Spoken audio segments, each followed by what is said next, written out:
lovely students, hello my lovely atoms, कैसे हो सब लोग? आई होप सबके सब बहुत अच्छे हैं, हेल्थ वाइज एकदम सुपर्ब है। आपकी अनुभा गौर मैम, आपकी A G ma'am is back with one more very very amazing session. So my atoms army, are you all ready? Come on, give me a quick high five. Yes ma'am, super ready. जितने पुराने बच्चे हैं जो हमेशा session में आते हैं उनको तो वेलकम है ही, उनके साथ जो भी पहली बार इस सेशन को देख रहे हैं, मेरी तरफ से a big high and a very warm welcome. Yes तो देखते हैं आज के सेशन में क्या करेंगे। आज का सेशन बहुत ही खास है, बहुत ही इंपॉर्टेंट है, और क्योंकि आपकी केमिस्ट्री मास्टर टीचर बता रही है, मैंने सोचा साल दर साल जो मैं देखती आई हूँ कि बच्चे कुछ सिली मिस्टेक्स हमेशा करते हैं when it comes to attempting the chemistry portion, है ना। एग्जाम में केमिस्ट्री भी आनी है, अगर मैं बायो और फिजिक्स की बात करूं तो बायो वाली टीचर, फिजिक्स वाली टीचर बता देंगे, तुम्हें बताते ही रहते हैं हर एक सेशन में कि क्या क्या गलती नहीं करनी चाहिए। मैंने सोचा मैं केमिस्ट्री में भी बता दूं ताकि आपकी पेपर प्रेजेंटेशन स्किल्स एकदम सुपर्ब हो जाए, और जब आप पेपर लिखने बैठे, आई मीन आंसर्स लिखने बैठे, एग्जामिनर को लगे कि लिखें तो ऐसे लिखें और ये सारी मिस्टेक्स आप टाइम रहते अवॉइड कर सके। या तो रेडी? देखते हैं वो कौन सी कॉमन मिस्टेक्स है जो स्टूडेंट्स हमेशा करते हैं when it comes to chemistry. तो केमिस्ट्री में इन मिस्टेक्स को आज से आप लोग क्या करेंगे? अवॉइड करेंगे। इसके साथ साथ प्लीज ये कर लीजिए, जितने भी नए मेरे एटम्स हैं, जितने भी पुराने हैं, अगर किसी ने भी चैनल को सब्सक्राइब नहीं किया है तो कर दीजिए और अपना प्यार दिखाइए, वीडियो को लाइक करिए ताकि ये वीडियो सब तक जाए और सब बहुत अच्छे से अपनी केमिस्ट्री की मिस्टेक्स को समझ सके। या शेयर कर देना दोस्तों के साथ, क्योंकि आपका परम धर्म है, अहिंसा परमो धर्म तो है ही है, उसके साथ साथ sharing is caring should be your new slogan. हाँ, होना चाहिए ना ये। ऑल राइट देन, चलिए, अगर आप में से किसी ने मुझे इंस्टा पे फॉलो नहीं किया है तो कर लीजिए। एटम्स आर्मी को वहां पे भी बहुत बड़ा बनाते हैं, only in the case if you have Insta, या Anubha _AG_। All right, done आजन। So I think you all are super ready and I am going to start the session right away. तो सबसे पहली और सबसे इंपॉर्टेंट बात आपके सामने ये आती है मेरे बच्चों, वो ये है कि the chemical law stated by someone cannot be restructured. कई बार बच्चे क्या करते हैं? क्रैम करने की कोशिश करते हैं केमिकल लॉज को, और उस चक्कर में वो डेफिनेशन को ही बदल देते हैं, उसी को ही रीस्ट्रक्चर कर देते हैं। बेचारे किसी की सालों साल की मेहनत है, आप ऐसा करो उनके साथ, ही अच्छी बात नहीं है ना, है कि नहीं? बताओ। तो हमेशा याद रखना, अगर कोई आप केमिकल लॉ पढ़ते हो, वो कुछ स्टेट करता है, वो कुछ तुम्हें बताता है, वो मोस्टली एक्सपेरिमेंटल रिजल्ट होता है, you can not change it. So when you write the proper definition और solve the questions regarding that law, you have to make sure कि आप उसको ढंग से समझ गए और अपने मन में उसकी अलग पिक्चर बना के कुछ गलत ना लिख के आए या कुछ गलत तरीके से सॉल्व ना करके आए। ठीक है? जैसे मैं लॉ ऑफ कंजर्वेशन ऑफ मास की बात बताऊं, वो कहता है कि एटम्स या जो मैटर है can neither be created nor be destroyed. अब उसके साथ अगर आपने ये बात नहीं लिखी ना, तो एकदम मतलब बदल जाता है कि इन अ क्लोज सिस्टम। ठीक है? तो ये वाली जो छोटी छोटी बातें हैं ना, कई बार आपके नंबर पूरे कम कर देती है। So you have to make sure that you know आप इन सब चीजों पे भी ध्यान दो। जब मैंने बोला क्लोज सिस्टम, ये लिखना क्यों जरूरी था? कलर विजिबल नहीं है, ब्लैक ले लेते हैं। कि जब मैंने बोला क्लोज सिस्टम, ये लिखना क्यों जरूरी था? क्योंकि जब भी आप कोई केमिकल रिएक्शन परफॉर्म करते हो बच्चों, तो होता क्या है, वो आपने उसके में जो एटम है ना, वो अपने आप को रीअरेंज करके नए सब्सटेंस बना के देते हैं। तो बोलते हैं एटम का बस रीअरेंजमेंट होता है, ना ही वो क्रिएट होंगे ना ही डिस्ट्रॉय होंगे। लेकिन मान लो अगर मैंने उस सिस्टम को क्लोज करके नहीं कंसिडर किया और most of the product are gases, जो फाइनल प्रोडक्ट बन के आया वो गैस थे, वो तो निकल गए ना। अब मैं कैसे डिफाइन कर पाऊंगी, मैं कैसे बता पाऊंगी कि जितना पहले मास था उतना अब भी मास है, अगर मैं उसको ऑब्जर्व ना कर पाऊं, अगर मैं उसको कैलकुलेट ना कर पाऊं? तो छोटी छोटी चीजों पे ध्यान देना बहुत जरूरी है। फॉर्मूला को रीस्ट्रक्चर नहीं करना है, उसके डेफिनेशन को रीस्ट्रक्चर नहीं करना है। अपनी लैंग्वेज में लिखना इज कंप्लीटली ओके, बट मतलब या जज्बात थोड़ी ना बदलने चाहिए। क्या बोलते हो? मतलब या जज्बात नहीं बदलने चाहिए। ठीक है? Give me a thumbs up that you understood. जल्दी से बता दो, हाँ मैम समझ गए। एग्जैक्टली, बहुत बढ़िया, सुन के अच्छा लगा कि समझ में आ गया। दूसरी बात करते हैं नंबर 2। नंबर 2 क्या है? while writing the equation of a chemical reaction, students tend to not balance the chemical reaction. ये वाली बात मैं हर बार जब भी कोई रिएक्शन की बात आती है, जब भी हम सॉल्व कर रहे होते हैं, मैं हमेशा बताती हूँ, अगर एग्जामिनर पे अच्छा इंप्रेशन डालना है और पूरे नंबर चाहिए, क्योंकि सब्जेक्टिव पेपर देना है, तो आप रिएक्शन को बैलेंस फॉर्म में लिखें. आप ऐसे प्लीज मत लिखिए कि हाँ हाइड्रोजन ऑक्सीजन ने कंबाइन करके वाटर बना दिया. सपोज आपसे पूछे 2 नंबर में कॉम्बिनेशन रिएक्शन क्या है, एक एग्जाम्पल के थ्रू एक्सप्लेन करो, तो आपने क्या किया, पहले डेफिनेशन तो बता दी, फिर इस तरीके से छोड़ दिया. एग्जामिनर पे इंप्रेशन आएगा कि हाँ इसको पता तो है, बट ही और she doesn't bother to write it in a proper manner, है ना. तो हो सकता है वो आधा 1 नंबर काट ले. तो इस रिएक्शन को क्या करो, बैलेंस फॉर्म में लिखो, then examiner will give you full number. It will give a good impression and it will also give an impression कि आपको सारे laws clear है और आपको पता है कि properly present करके कैसे लिखा जाता है. ये बात समझ में आई? ये भी हाँ बोल दो मैम को. हाँ जी मैम, एकदम समझ में आ गई. हाँ यस. तो हमेशा इस बात का ध्यान रखना है, जब भी कोई भी केमिकल रिएक्शंस आए तो उसको बैलेंस करना बहुत जरूरी है. मतलब नंबर ऑफ एटम्स, रिएक्शन के रिएक्टेंट साइड और प्रोडक्ट साइड सेम होने चाहिए. Got it? गॉटचा? वंडरफुल. अगर ये बात समझ में आ गई तो बहुत ही अच्छे, क्योंकि इस बात को हमेशा दिमाग में बनाए रखना है और इससे चूकना नहीं है. ओके, इससे चूकना नहीं है. यही तो होता है गलतियों से सीखना. तो यहाँ पे भी देखो N2 + H2 NH3 ऐसा नहीं लिखना. बैलेंस करने के लिए हमने क्या किया, 3 से मल्टीप्लाई किया, इधर 2 से, और दोनों साइड नाइट्रोजन सेम और hydrogen same. So this is important. Okay, चलिए नंबर 3 पे आते हैं. नंबर 3 को जानते हैं कि कौन सी ऐसी मिस्टेक है जो केमिस्ट्री में बच्चे कर देते हैं. बहुत ही कॉमन है, बट आज से नहीं करेंगे क्योंकि आज आप लोग सीख गए. और वो ये है, for questions we require the reason for a certain condition. Firstly, students are required to state the cause of the condition and then the consequence of the condition. मतलब ये भी वही पेपर प्रेजेंटेशन की बात कर रहा है. जब आपसे कुछ पूछा जाए तो आप उसको किस तरीके से लिखोगे बहुत मैटर करता है. मान लीजिए आप एक सवाल सॉल्व करने लगे, आपने उसका कंक्लूजन पहले ही लिख दिया और उसकी मेन बॉडी आप बाद में लिख रहे हैं. ठीक है, कई बार ऐसा हम कर देते हैं. Does it make sense to you? Does it make sense to you? मान लो आपको रिएक्शन को बैलेंस ही करना था, लेकिन क्वेश्चन है पूरा 3 नंबर में. तो मान लीजिए अगर ये वाला ही पार्ट था, नाइट्रोजन हाइड्रोजन से कंबाइन करके अमोनिया बनाता है. ठीक है, अब आपने सीधा बस क्या कर दिया, N2 + 3H2 2NH3 reaction balance hence proved. तो एग्जामिनर पूरे नंबर कभी नहीं देगा. वो चाहेगा कि आप उसके जो भी कंडीशन है जिस वजह से ये हुआ है उसको भी एक्सप्लेन करें और उसके प्रॉपर स्टेप्स लिखें, और तब जाके आप रिजल्ट पे पहुंचे जो रिजल्ट ये था. ठीक है, वरना इन मिस्टेक्स के चलते आप अपने प्रेशियस नंबर खो देंगे. I know number is not everything, marks is not everything, but थोड़ा बहुत तो मैटर करते हैं ना. और अगर आप अपनी सिली मिस्टेक्स की वजह से खो तो वो और ज्यादा बुरा लगता है. तो जब भी मान लीजिए आप इसको सॉल्व करेंगे तो आप कैसे सॉल्व करेंगे atoms? Let's just try to do that, जिससे आपको पूरा नंबर मिले. रिजल्ट सीधा रिजल्ट नहीं लिखना है, आपको पूरा स्टेप बाय स्टेप हर एक चीज को एक्सप्लेन करना है कि hence we know that every reaction must follow law of conservation of mass which states that mass can neither be created nor be destroyed. That means atoms can neither be created nor be destroyed, क्योंकि atom दोनों side same होंगे तभी mass same होगा. And to make the atoms to make the atoms same on both the side, we have to balance the chemical reaction. We have to balance the chemical reaction. ठीक है, इतना आपने बता दिया, आपने कॉन्टेक्स्ट सेट कर दिया.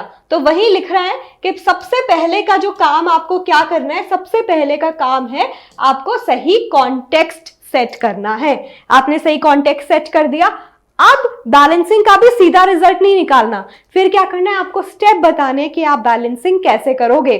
उसके लिए आपको पता है कि हम एक टेबल बनाते हैं, हाँ कि नहीं? एक टेबल बनाते हैं और उस टेबल में फिर हम जितने भी एटम्स इन्वॉल्व हैं वो लिखते हैं. फिर हम लिखते हैं जितना रिएक्टेंट साइड में थे और उतना प्रोडक्ट साइड में थे. रिएक्टेंट साइड 2, प्रोडक्ट साइड 2, ये 1 ये 3, ठीक है।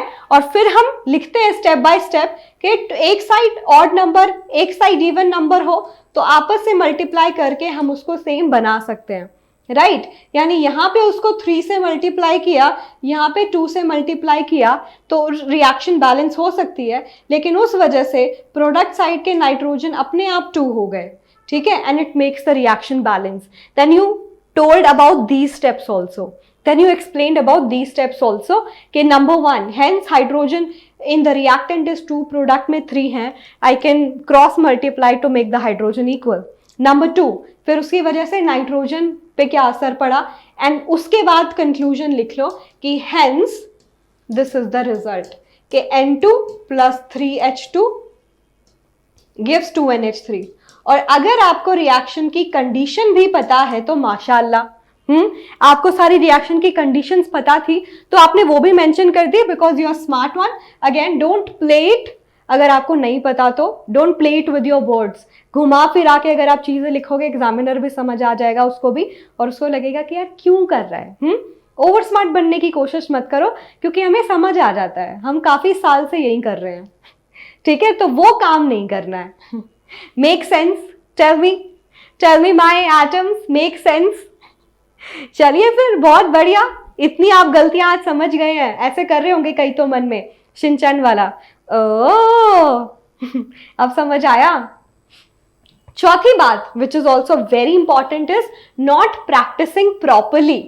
I have seen students and when I was a kid also, जब मैं भी 9th-10th में थी तो मैंने भी देखा है बच्चों को इस तरीके से पढ़ते हुए कि बस लेटे हुए हैं या ऐसे पढ़े हुए हैं, नोटबुक ऐसे उठाई हुई है, बस ऐसे पढ़ा जा रहा है इस तरीके से। आपको लगता है कि कितना रिटेन कर पाते हैं, या this is a good method?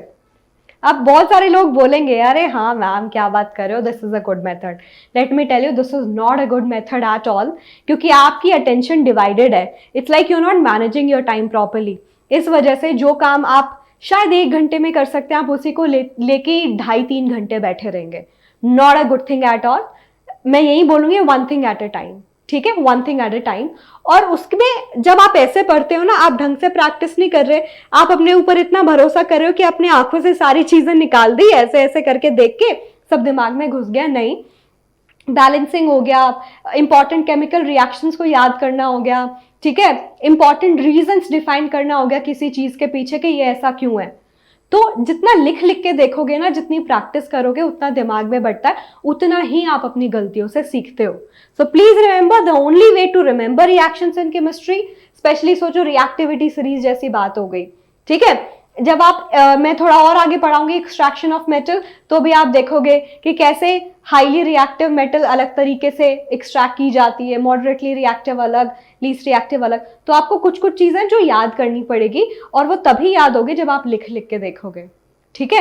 अगर आप 4-5 बार लिख लिख के देखते रहते हो ना, आपके दिमाग में वो पेजेस की इमेज भी सेट हो जाती है, और जब आप फिर वो पेपर करने बैठोगे आपको ऐसे याद आएगा, अरे हाँ मैंने इस टाइम ये पढ़ा था, इस पेज पे ऐसे ऐसे सॉल्व भी किया था, ये लिखा भी हुआ था। Trust me on that, because बहुत सारे पेपर दिए मास्टर्स तक उसके बाद भी, तो इतना तो मैं बता सकती हूँ इस एक्सपीरियंस से। Yes, got it, come on give me a B. Yes ma'am, got it, gotcha, wonderful. तो आज से मुझे प्रॉमिस करोगे, फिर आगे बढ़ते हैं। और प्रॉमिस क्या है कि लिख लिख के हर एक चीज की प्रैक्टिस करनी है, इस चीज को अदरवाइज बिल्कुल भी नहीं लेना। ऑलराइट, इस चीज को अदरवाइज बिल्कुल नहीं लेना। मैं साइंस में टर्म 2 में 10th में 100 आउट ऑफ 100 लेके आ पाई थी, सिर्फ इसी वजह से कि मैं जो भी अपने नोट्स थे उसमें से जब भी क्वेश्चंस की प्रैक्टिस करनी होती थी, इंपॉर्टेंट चीजें, जब भी कोई टेस्ट होता था या कुछ भी, तो मैं हमेशा लिख लिख के देखती थी, चाहे वो बहुत छोटी सी चीज क्यों ना हो, ठीक है। तो याद भी ज्यादा होता है, ठीक है, याद भी ज्यादा रहेगा दिमाग में। और 5वीं और एक और बहुत ही इंपॉर्टेंट बात, ऐसे तो बहुत सारी बातें हैं, बट आज का जो लास्ट पॉइंट है that is this: in numerical problem student right the answer without units and sometimes also write improper units. This is exactly true, like 100% true. I've seen students doing that कि कई बार तो unit पता ही नहीं होती, और कई बार बस अब आप बोलोगे केमिस्ट्री में न्यूमेरिकल्स आते हैं क्या? केमिस्ट्री में भी न्यूमेरिकल्स आते हैं, स्पेशली 9th क्लास में तो है, 10th में बहुत ज़्यादा न्यूमेरिकल पोर्शन नहीं है, बट आगे भी आएगा, है ना। अगर मैं केमिस्ट्री की बात करूँ तो I can talk about in general terms chemistry. तो जब भी न्यूमेरिकल आते हैं आपको सही यूनिट लिखना बहुत ज़रूरी है, then only you will get full marks. जैसे कि मैं सॉल्युबिलिटी की बात करूं, स्टूडेंट्स क्या करते हैं, सॉल्युबिलिटी की डिफाइन करना परसेंटेज लिख देते हैं सॉल्युबिलिटी के आंसर में। सॉल्युबिलिटी होता है कि इतना ग्राम सोल्यूट डिजोल्व होगा इन 100 ग्राम ऑफ या 100 ml ऑफ सॉल्वेंट, तो वो इस तरीके से डिफाइन करोगे, इतना ग्राम या इतना ml पर 100 ग्राम ऑफ सॉल्वेंट, ठीक है। तो आप प्रॉपर तरीके से आंसर लिखो, बहुत जरूरी है। आगे आगे बहुत सारी कंसंट्रेशन टर्म्स पढ़ोगे। एक कंसंट्रेशन में होते इतना मोल्स पर लीटर, कि भाई आपका आंसर आया 5 मोल्स पर लीटर। मान लो आप सल्फ्यूरिक एसिड का कोई सोल्यूशन बना रहे हो, तो आपने कैसे बनाया, 5 मोल्स पर लीटर, 1 लीटर के सोल्यूशन में 5 मोल्स लिए। तो अगर आपने यूनिट गलत लिख दी ना तो बहुत सारा पंगा हो जाएगा। जैसे मैं डेंसिटी की बात करूं, डेंसिटी को डिफाइन करते हैं, डेंसिटी की यूनिट होती है मास अपॉन वॉल्यूम, ठीक है। ग्राम जो वॉल्यूम है बहुत जगह हम सेंटीमीटर क्यूब में लेते हैं, क्यूब की volume, length into breadth into height, तो वो बन गया ग्राम पर सेंटीमीटर क्यूब, वो माइनस में चला गया। अगर आप यूनिट गलत लिखते हो सवाल सॉल्व करते वक्त, वहीं आपके नंबर कट जाते हैं, और ये बहुत ऑफन होता है। Even I had struggled with the same, specifically in 11th-12th class. So you have to make sure that you write the proper units and don't give answer without unit. जिसके पीछे units आनी है, जिसको define करने में, उसको miss नहीं करना है, ठीक है। Don't give answer without unit if it contain unit, and don't write improper units, ठीक है। स्टैंडर्ड यूनिट में आंसर देना होता है, जैसे मास की स्टैंडर्ड यूनिट हम किसको मानते हैं, किलोग्राम, है ना, ग्राम। आप किसी और में आंसर मत दो, स्टैंडर्ड में आंसर देना होता है। Make sense? क्या मैं सही बोल रही हूँ? क्या आपको लगता है ओ तेरी, हाँ मैम करते हैं ऐसी सिली मिस्टेक्स? तो कौन कंक्लूड करेगा आज की class? Comment section is all for you. भर दीजिए, बताइए कि कंक्लूजन क्या है आज की क्लास का, कि हाँ मैम हम मिस्टेक्स बिल्कुल नहीं करेंगे, वो तो ऑब्वियसली नहीं करनी, बट उसके साथ साथ आज की क्लास से क्या सीखा and what is the take away. क्योंकि मैं चाहती हूं कि जब क्लास के बाद आप ऐसी मिस्टेक्स को रिपीट ना करो, वरना मतलब ही क्या है मेरा ये क्लास लेने का, है ना। So please please please do that. उसके साथ मैं बता दूं, सैटरडे को एक और सेशन, बहुत ही इंपॉर्टेंट एंड फन सेशन मैंने प्लान किया है अपने वेदांतो टीचर्स की पोल खोल, तो उसको प्लीज देखना मत भूलिएगा, it will be really fun, yeah. उसके अलावा आप अगर 10th में है या 9th में है, आप लोगों के लिए वेदांतो के कोर्सेज ओपन है and they are very wonderful course. मैं एक कोर्स पे क्लिक करके दिखाती हूँ। जैसे मान लीजिए आप 10th में है, 9th के लिए भी सेम लिंक है, तो आप वेदांतो के साथ बहुत ही औसम तरीके से प्रिपेयर कर सकते हैं।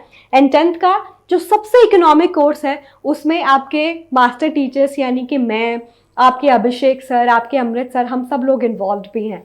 तो you will not regret this opportunity, क्योंकि आपको डेफिनेटली मजा आने वाला है। और वो कैसे होगा स्टूडेंट्स, दिस एंटायर कोर्स। और देखो अभी बैच शुरू हुआ है, मंडे को बैच शुरू हो रहा है 8 अगस्त को, यानी कि नए बैच में एडमिशन। पूरा का पूरा साल आपके 10th का इंप्रूवमेंट प्रॉमिस के, आपका इंप्रूवमेंट गारंटीड है, वरना पैसा वापस। अब इतनी गारंटी कहाँ मिलती है ना। उसके बाद आपको ऑफरिंग क्या क्या मिलेगी, हर एक क्लास में हम टीचर्स वो क्लास थोड़ा टाइम पहले रिकॉर्ड होके पूरा क्वालिटी चेक जाती है that this is good to go. उसके बाद क्लास टीचर्स लाइव बैठते हैं, आपके सारे डाउट्स लेते हैं। उसके अलावा जितने फीचर्स होते हैं वो भी लाइव होते हैं। आप जो क्विज अटेम्प्ट करेंगे उसका लाइव रिस्पॉन्स मिलेगा। जितने क्लास में बच्चे बैठे होंगे उनका सबका लीडर बोर्ड एक साथ देखने को मिलेगा, किसकी परफॉर्मेंस क्या है। एंड आपके सारे डाउट सॉल्व होंगे, क्लास के अंदर आपको कोई दिक्कत नहीं आएगी। उसके अलावा जब आप जाएंगे, हर एक क्लास में जो भी पढ़ाया गया वो क्लास के अंदर ही रिवाइज हो गया, which is very important and big thing. जो पढ़ाया क्लास में रिवाइज कर लिया। फिर भी आप भूलो ना तो हर 15 दिन में एक बार टेस्ट हो जाता है जो पढ़ाया, तो आपका टॉपिक और स्ट्रेंथन हो जाएगा, है ना। मिड टर्म रिविजन जो सितंबर में आपके एग्जाम होते हैं, मिड टर्म रिविजन फ्री में, फाइनल एंड में एंड टर्म रिविजन फ्री में। और उसके अलावा बहुत सारे मॉक टेस्ट पेपर का भी डिस्कशन होगा। यानी कि मॉक पेपर करना क्यों जरूरी होते हैं कि एग्जाम से पहले आप पेपर को मॉक करके देख लो और आप इंप्रूव कर सको। So this is something that can also be done. Quizzes के थ्रू आपकी कैपेबिलिटीज और बढ़ेगी कि क्विकली कैसे अटेम्प्ट करना है चीज़ों को, क्योंकि आगे जाके कोई ना कोई कॉम्पिटिटिव एग्जाम्स आप सबको देना है। And trust me, your parents hard earned money is very important to you all. I know that you will give 100% and Vedantu will also believe in that. We will also give our 100%. तो improvement promise तो मिलेगा ही मिलेगा. हर एक class will be followed by assignment solve कर लो, सारी query solved. Notes मिलेंगे हर एक class के, ताकि आप कभी रात के चाहे 12 बजे रिवाइज करो, चाहे आप सुबह के 5 बजे रिवाइज करो, it's all your call. And उसके अलावा स्टडी मटेरियल जो है Tattva books is best for practice. वहां से प्रैक्टिस कर ली, 10 जगह और हाथ फंसाने की जरूरत ही नहीं पड़ेगी. इजी एक्सरसाइज, मॉडरेट एक्सरसाइज, इन टेक्स्ट क्वेश्चन जो होते हैं उनकी एक्सप्लेनेशन, उसके अलावा जो आपके बोर्ड से रिलेटेड इंपॉर्टेंट क्वेश्चंस होते हैं, असर्शन रीजनिंग के क्वेश्चंस होते हैं, केस बेस्ड क्वेश्चंस, भंडार है क्वेश्चंस का और बहुत ज़्यादा यूजफुल बुक्स है. उसकी पीडीएफ भी मिलेगी, आप चाहो तो उसको हार्ड कॉपी में बाद में कन्वर्ट भी करा सकते हो. It's all your call. तो entire course same goes for 9th class. 9th class का अलग से लिंक है. इंटायर कोर्स सारे फीचर सेम, आप सबको सिर्फ 8100 में मिल रहा है, which is 9000, लेकिन 10% discount because of this class, क्योंकि इस क्लास में AG Pro, AG मैम का कोड एप्लीकेबल है, that is giving you this 10% discount. And then the course is for 8100, which is as low as 675 rupees per month. सारे 6 subject पढ़ने को मिलेंगे, physics, chemistry, bio, English, SST, maths, 6 different teachers के through. तो सब expert आपको पढ़ाएंगे and you will not face any problem, that's for sure. which is her subject का as low as around 100 something rupees, right, which is worth it because ये आपके शायद local tuition से भी कम प्राइस है एंड फीचर्स भरमार है एंड इम्प्रूवमेंट भी पक्का होगी. तो buy now, click here and the course will be yours. You have to log in and जैसे आपने लॉग इन या साइन इन किया, you will get the page and you can pay by any of the method like Paytm, Amazon and Google Pay, etc., card and all as well. ठीक है? So I am 100% sure that you guys will plan it. What say? I am 100% sure. ऐसे ही 9th class का link है, आप चाहे तो 9th and से foundation level मतलब JEE नीट की पढ़ाई भी करना शुरू कर सकते हैं. So that opportunity also you have कि आगे जाके तो JEE नीट देना ही है, हम अपने सब्जेक्ट को थोड़ा सा और स्ट्रेंथन कर ले. एंड प्राइस में बहुत ज़्यादा डिफरेंस नहीं है. That was for 9000, this is for 9000, this is for 9900. But इस पर भी आपको 10% डिस्काउंट मिला है and the course is now for 8910. ठीक है, 8910, राइट. तो आप प्लान कर लीजिए, जो भी आपकी बेस्ट चॉइस है वो चूज करिए. सारे कोर्सेज बेस्ट हैं. It's all about your choice and preference. तो आई होप आपको सेशन में मजा आया होगा, समझ भी आया होगा. I would love to see via your comments करके जरूर बताना सेशन कैसा लगा, सेशन का कंक्लूजन, और ये भी बोलना yes ma'am I will not repeat my mistake. Yes ma'am I will not repeat my mistakes. इसी के साथ आज के लिए आपकी अनुभव मैम अलविदा लेती है, बट मिलेगी जल्दी. कहाँ जाएगी, आप लोगों के लिए और इंपॉर्टेंट सेशंस बनाती रहेगी. बट अभी के लिए बाय बाय, टेक केयर, हास्ता ला विस्ता, थैंक यू, तक लिया.